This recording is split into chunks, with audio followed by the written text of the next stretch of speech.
अखंडं मंडलाकारं व्याप्तं येन चराचरं तत्पदं दर्शितं येन तस्मै श्री गुरुवे नमः।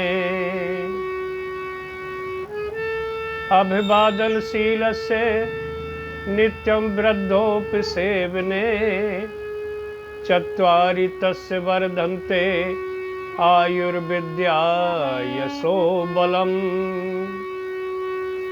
ऐसा बताया है अभिवादन करने से, नमस्ते करने से, राधे राधे कहो या जय श्री राम बोलो, यानी नमस्ते से मतलब है तो 4 चीज़ें बढ़ती हैं: आयु, विद्या, यश और बल। और नित्य प्रति वृद्धों की, बुजुर्गों की, माता पिताओं की, दादी दादाओं की सेवा करने से, यानी उनका कहना मानने से और नमस्ते करने से, इनसे 4 चीज़ें बढ़ जाती हैं: आयु, विद्या, यश और बल। अब इन पर विचार करके देख लीजिए। आयु बढ़ गई, विद्या बढ़ गई, यश बढ़ गया, बल बढ़ गया, मेरे विचार से सब कुछ आ गया, कुछ बचा नहीं है। ऐसा है ये। तो इसलिए नमस्ते करें खूब, राधे राधे बोले खूब। ओम। श्रीमद् भागवत कथा में एक प्रसंग आता है, अतिथि देवो भव। अतिथि ही देवता होता है। एक रंती देव थे जो बिना भोजन खिलाए किसी को नहीं जाने देते थे। एक दिन उनको 48 दिन बाद भोजन मिला और जैसे भोजन खाने के लिए तैयार हुए तो तभी एक ब्राह्मण देवता आ गए। उस भोजन में से उन्होंने कुछ भोजन उसे खिला दिया।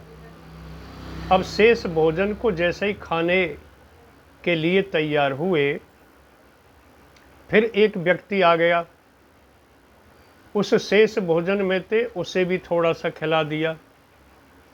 फिर शेष भोजन को जैसे ही खाने वाले थे, फिर एक व्यक्ति तीसरा साथ में कुत्ते लिए हुए और आ गया और बोला कि मैं भूखा हूँ, मेरे कुत्ते भूखे हैं, कुछ हो तो खाने के लिए दो।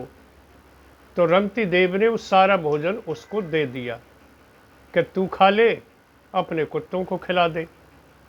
अब रंती देव के पास केवल जल बचा।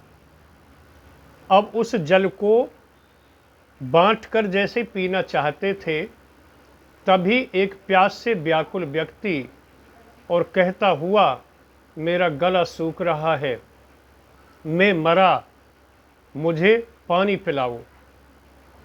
तो रंती देव उसे पानी पिलाने लगे तो वो सारे पानी को पी गया।